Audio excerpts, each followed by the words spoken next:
packed into one day. I want to welcome everybody, and let me just make sure that we get them to the session. So if you've come into our session and you're seeing me talk loud here, say hello, tell me where you're from. Yeah, there we go. Australia is here, Ohio's here. Ali, our next guest, is in Vancouver. I'm in Los Angeles. We've got Chicago in the house. So it's a pretty diverse audience. Earlier, I think people are coming to the parts that match with their time zone. There was a good crowd from India here earlier this morning. Now we've switched over to sort of this side of the world. We've got Irvine, Panama, Brazil, Mexico, Miami, Tennessee. Okay, wonderful. Welcome, everybody. We're going to do 30 minutes with the CEO and founder at Wishpond. Ali's joining us from Vancouver today, and he's going to talk about setting up a scalable growth engine.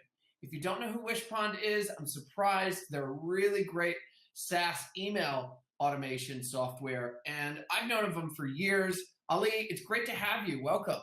Thank you very much. I'm very excited to be here. Absolutely. So while the audience is getting in and making sure that their controls are working right, we'd love to hear a little bit about what you're going to talk about, and I'll just give the floor to you. We've got about 30 minutes. Okay. If anybody wants to ask a question, the best place to do it is right under our screen in the Ask a Question section. So Ali, how's it going? Good, thank you very much. So I'm going to talk about setting up a scalable growth engine and a little bit about Wishpond before I do that, so that you kind of know, a background about me and my story and Wishpond's story. As Clayton mentioned, thank you for the kind words. We're a marketing automation platform and primarily focused on helping businesses with running marketing campaigns and everything in that life cycle of the user. We've been around for a number of years, since 2010, 2009-ish. 2,500 clients worldwide, anywhere from super small to largest names that you know, and a team of 100, mostly in Vancouver as well as across the world. And what I'm going to talk about today is going to basically start with how to think about growth and what are the stages of growth. And then I'm going to talk about how to set it up, as well as some tactics for leading having an adequate lead flow. That's great. Can you see my screen right now? Yeah, it's working perfectly. Okay, perfect. Should I get started? Okay. Yep, absolutely.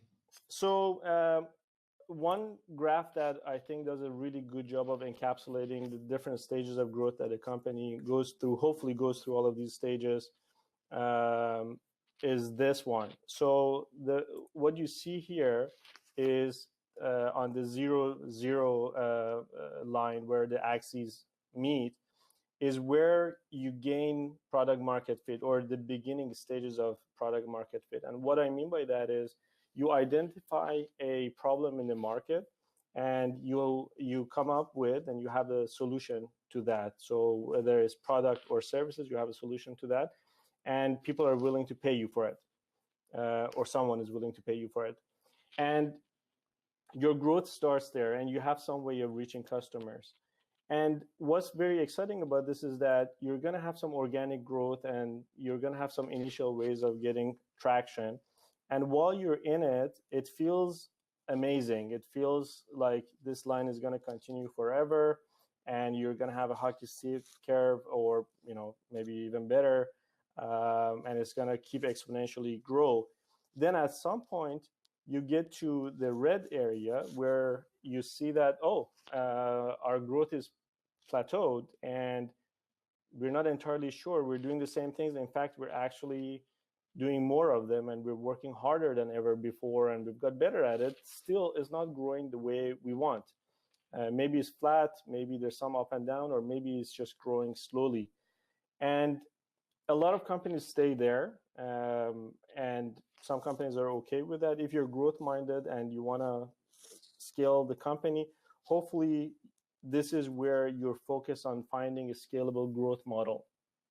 And what I mean by that is you are trying to find some way that you can control your growth, that you can go beyond that organic stage of the growth.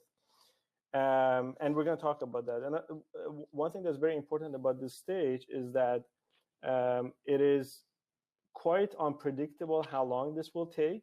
Hopefully, you're really focused, and you know what you're searching for, and you minimize the length of time it takes. But it still is kind of unpredictable. So because of that, you need to preserve cash and make sure that you can get to the next stage. Once you figure that out and find a scalable growth model, and we'll talk about some attributes and characteristics of that, then you get to this green area where it's way sweeter. Now you have scalable growth. You know exactly how to grow. It's repeatable to you. You have a few levers that are in your control, and it's not going to be up and down the same way as before. And you're going to have new, unique problems like how can we hire fast enough? And we're short on resources, and too many people want our products, and we don't know what to do with that. And it's a real problem, and hopefully more and more companies get there. And everything I'm talking about here is based on my own experience at Wishpond over the years and going through these stages, so it's not theory. Now let's talk about growth engine, a scalable growth engine, what I mean by that, and what are different characteristics of that. So this illustration that you see here, I think does a good job of showing you what I mean by that. Where $1 bill goes in on the top and $3 bills come out from the other end. And that ratio is actually important, so I'll talk about that in a second. But anyways, you want some way that you can control. You say, if I put my foot on the gas pedal, spend more money times 3 hopefully comes out at the other end. So what are some characteristics of it? One, it has to be repeatable, this lever of growth that you found. What do I mean by that? So imagine you've had some growth, and you did something, and let's say you wrote a piece of content and it went viral, and a lot of people shared it, and you got a whole bunch of traffic as a result of it. You have to ask yourself, is that repeatable, or did you get lucky? Hopefully you can do enough and have more of the same success, but a lot of times the example I'm using, that is not really what you can count on for repeatable growth.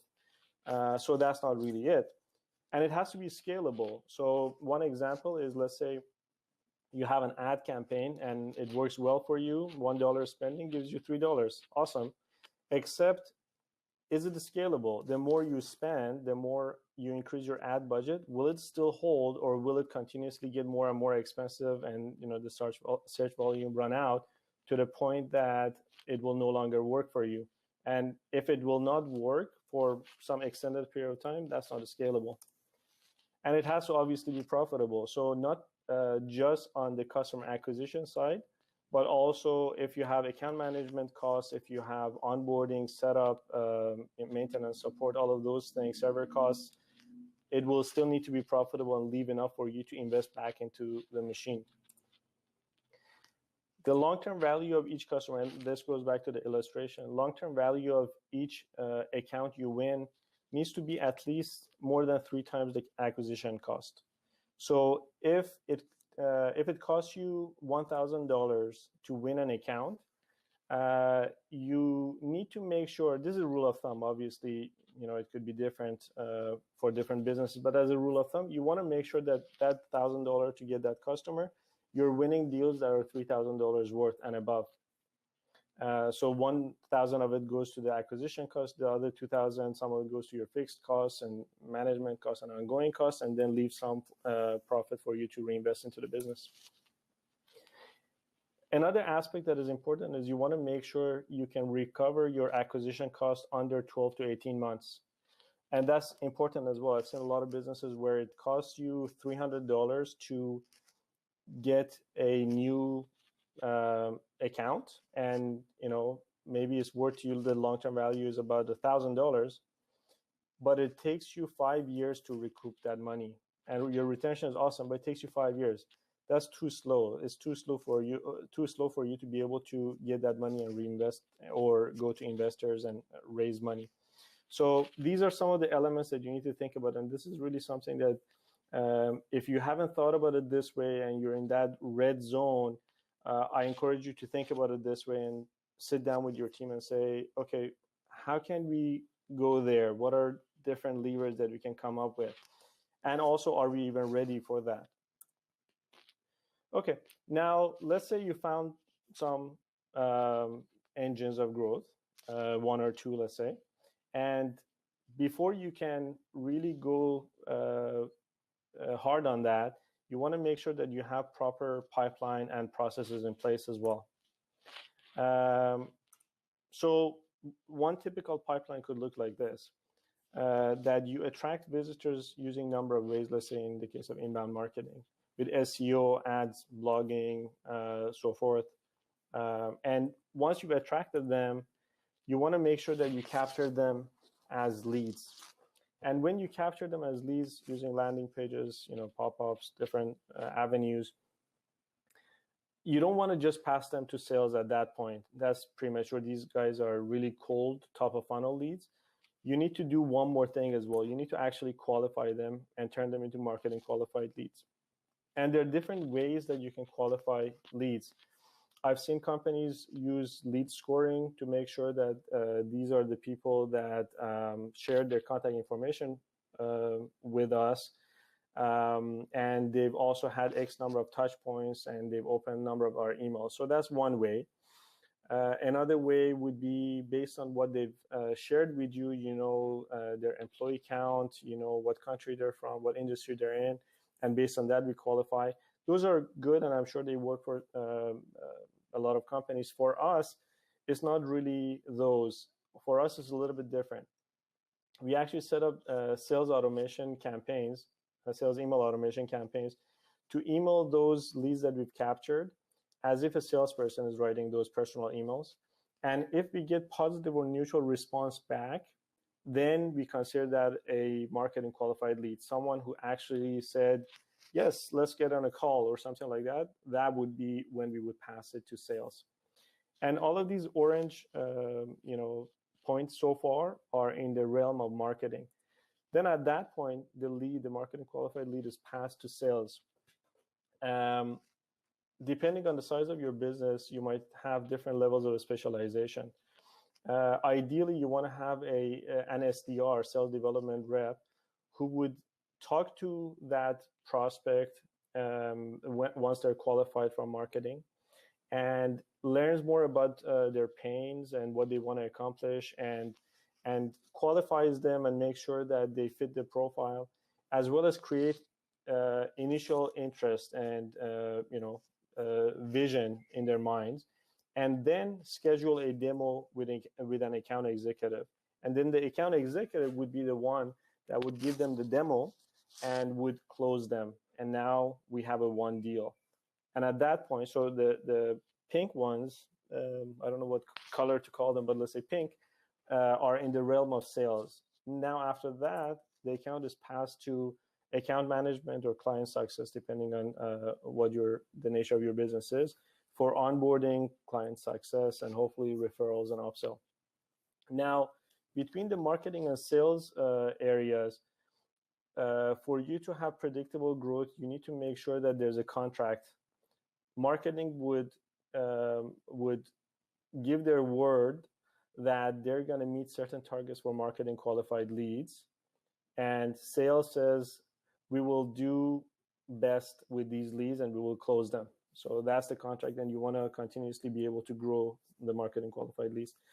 Now, this is on the marketing side. Obviously, you can also have outbound sales, and that's another way of getting leads in and passing them to SDRs and account executive. Another thing that is quite important is ideally your pipeline looks like this.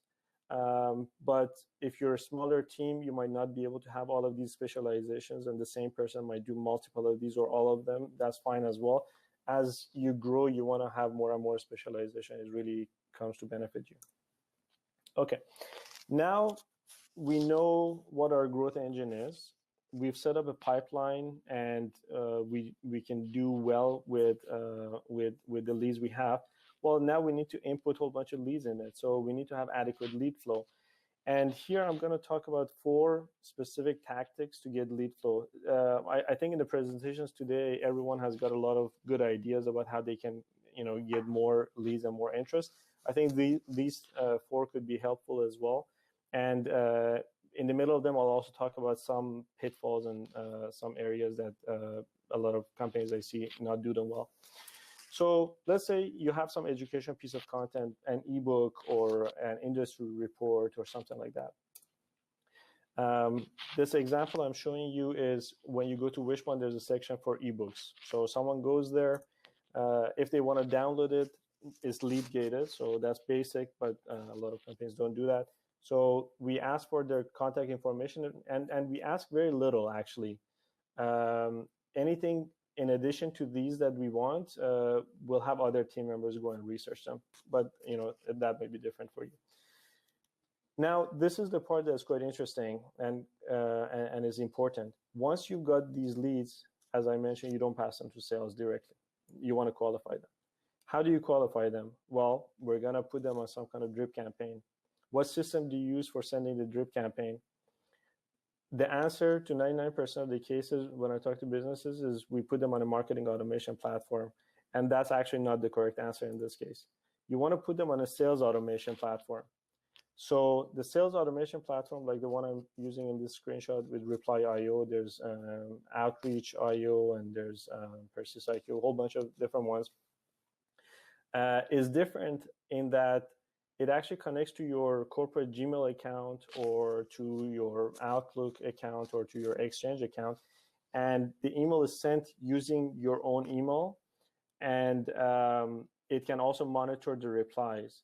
So what ends up happening is you get way better open rates. It goes inbox to inbox. It doesn't go to promotion tab. It doesn't get marked as spam.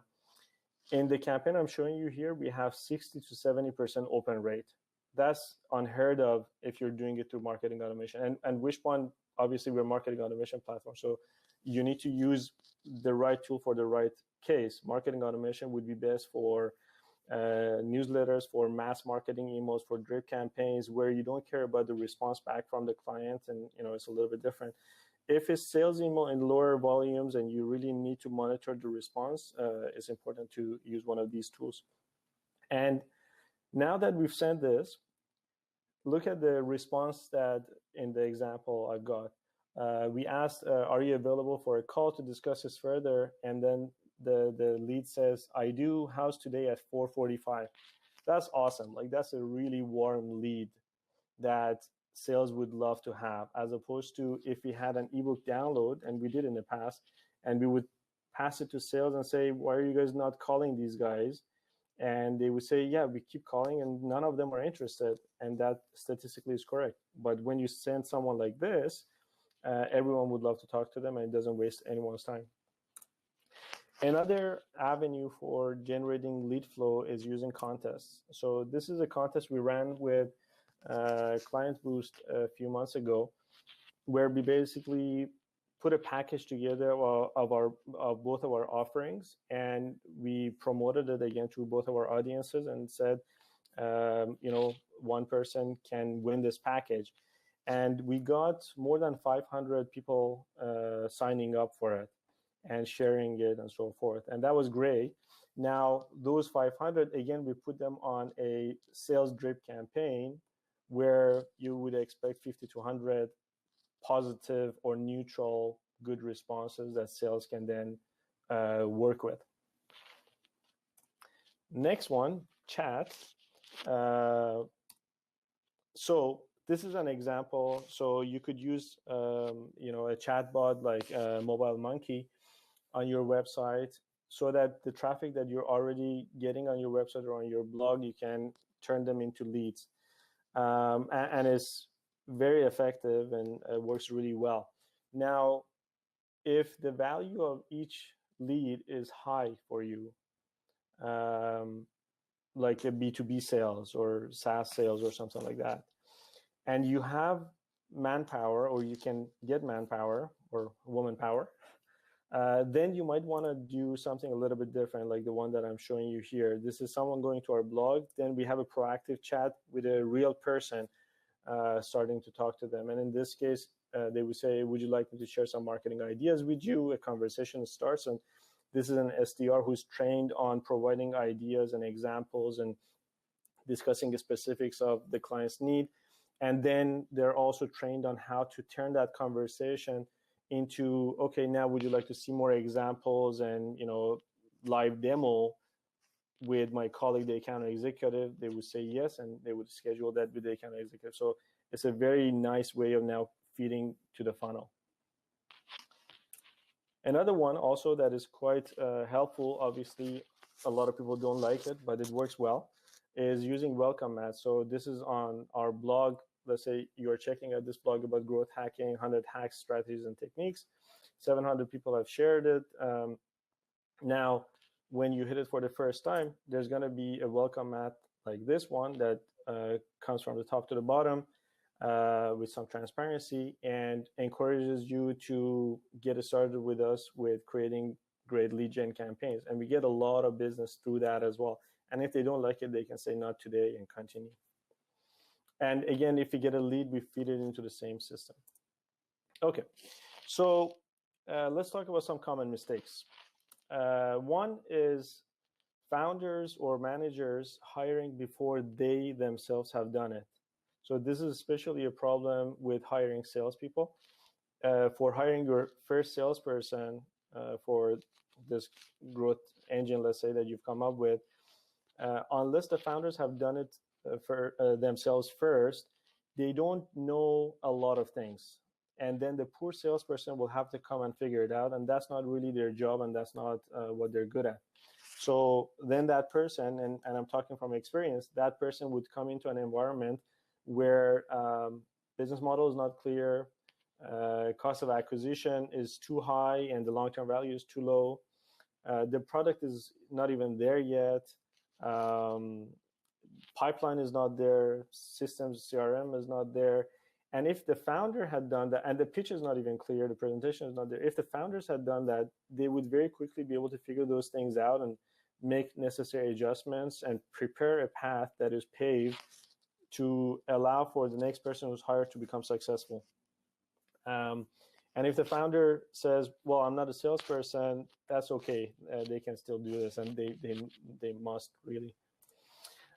Scaling Salesforce before growth process is predictable and repeatable. I think that also goes without saying, and it's a common mistake that happens.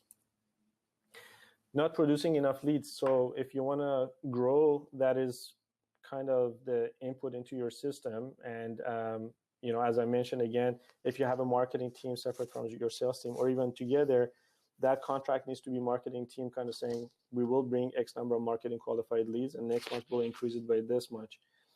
If that doesn't happen, you can't expect growth on the other end.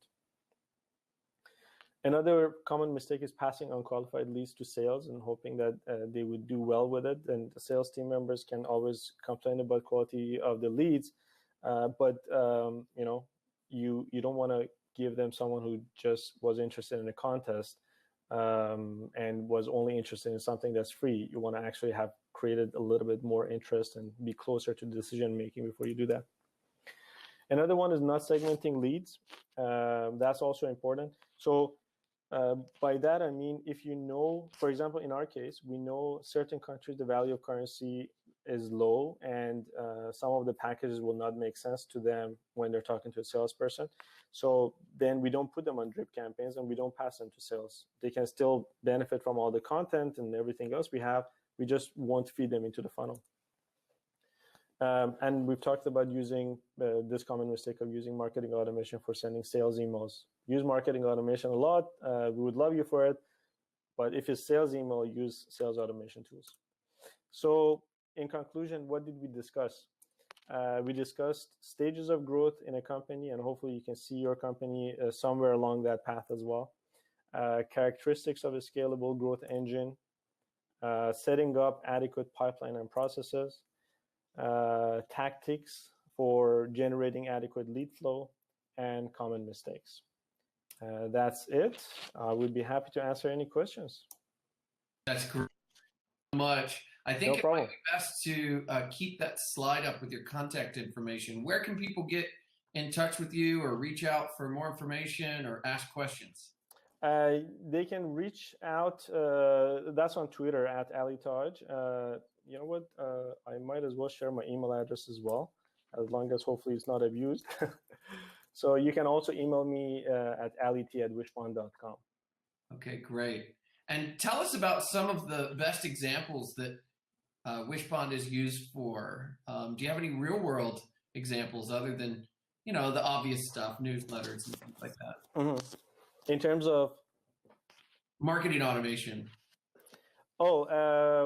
Yeah. For example, one really good one is, let's say you're an e-commerce business. Once you've done let's say you've done a contest, at the end of the contest, you might want to use marketing automation to put them on a marketing drip, to give them a coupon or limited time offer of some sort.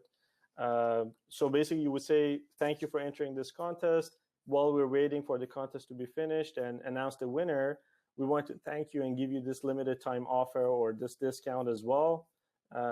Check it out and you can use it. So that would be a case where you don't really expect a response back from them. So marketing automation is actually perfect for that. And then you would send them more emails, and the value of each lead is low. Or triggered emails is a good one as well. So a lot of times for processes, let's say every time someone signs up to your SaaS platform, you want to send them a series of 5 emails to welcome them, to give them onboarding help, to touch base with them. Marketing automation, again, is great for that. Okay, awesome. Somebody's asking, do you have any recommendations for sales automation for B2B industries? We use PersistIQ. It worked really well for us. The one we're using right now is reply.io. I know Outreach is good. I think Close.io is good as well. The reason I like reply.io is that as you grow, their pricing model actually is still good. That's one. The other one is that it tracks the replies quite well in terms of the sentiment. So whether it was positive or neutral or negative, it tells you that, and you can go and recategorize if you need. We've been quite happy with that. Okay, that's great. That's unfortunately all the time that we have for today. For the audience out there, if you want to get in touch with Ali, you can get in touch with him at the information on the screen, alit@wishpond.com, or on Twitter at Ali Taj, Taj, like the Taj Mahal. All right, Exactly. Ali, thank you so much for your time. We appreciate it. My pleasure. We'll talk to you again soon. Thank you very much.